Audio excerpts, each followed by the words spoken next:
Once upon a time, in a faraway land, a young prince lived in a shining castle. Although he had everything his heart desired, the prince was spoiled, selfish, and unkind. One winter's night, an old beggar woman came to the castle and offered him a single rose in return for shelter from the bitter cold. Repulsed by her haggard appearance, the prince sneered at the gift and turned the old woman away. But she warned him not to be deceived by appearances, for beauty is found within. And when he dismissed her again, the enchantress housed a horrible spell on the castle and all who lived there. The rose she had offered was truly an enchanted rose. As the years passed, he fell into despair and lost all hope, for who could ever learn to love a beast?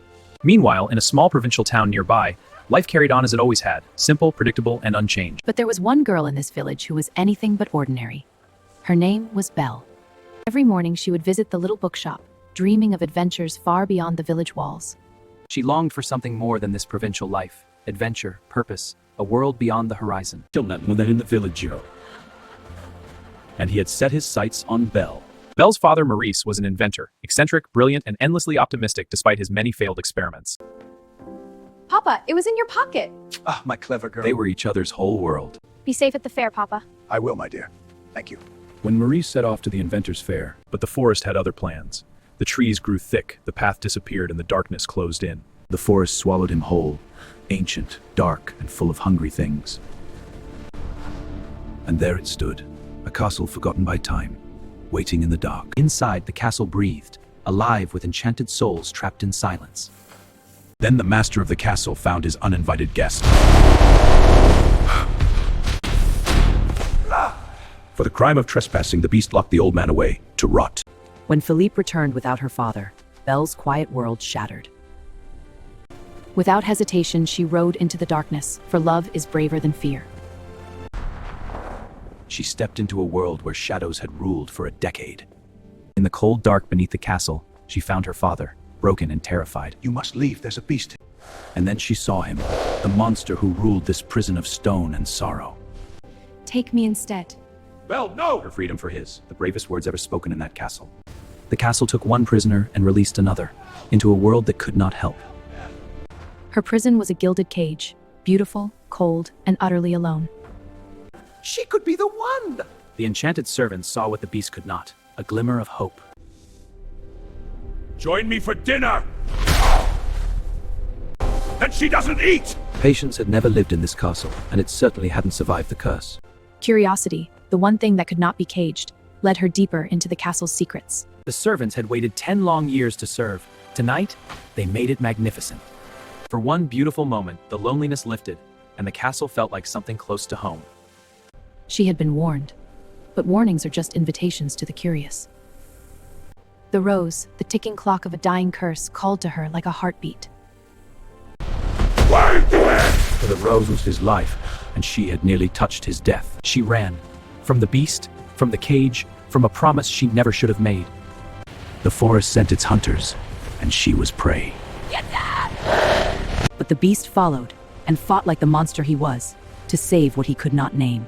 He crumbled, and Belle faced the choice, freedom or mercy. That hurts! It was last courage, little Tim. They began as strangers across a vast table, but even distance can be crossed, one meal at a time. He gave her the only gift that mattered, an entire world bound in leather and ink. And for the first time in a decade, the beast watched someone find joy inside his walls. She read to him of oceans, mountains, and worlds beyond their walls, and he began to believe in them. Try this word. Word.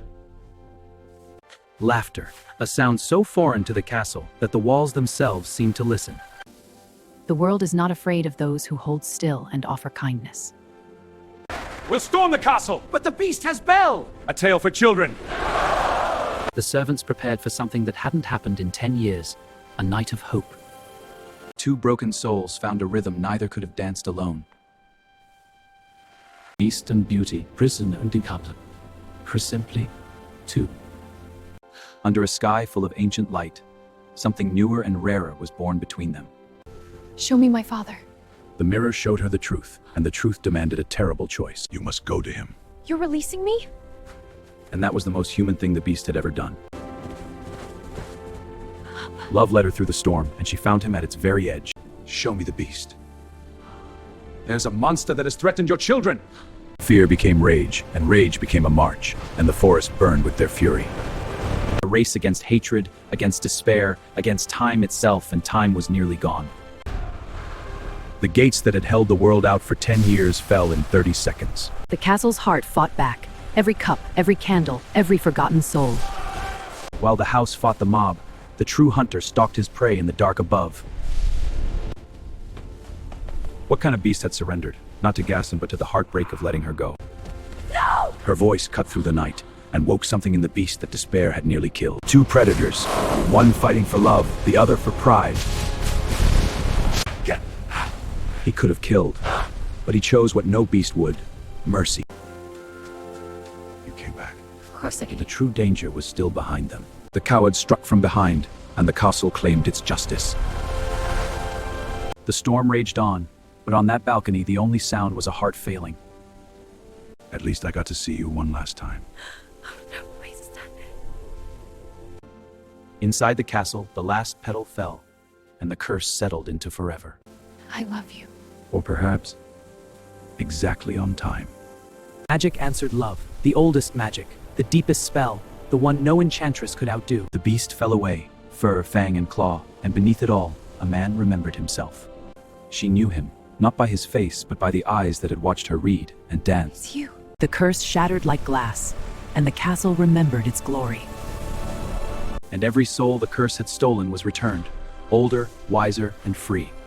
And in that kiss, the story did what all true stories do. It came home. The castle, so long silent, erupted with the sound it needed most. With the most, that were the lost of it outlast.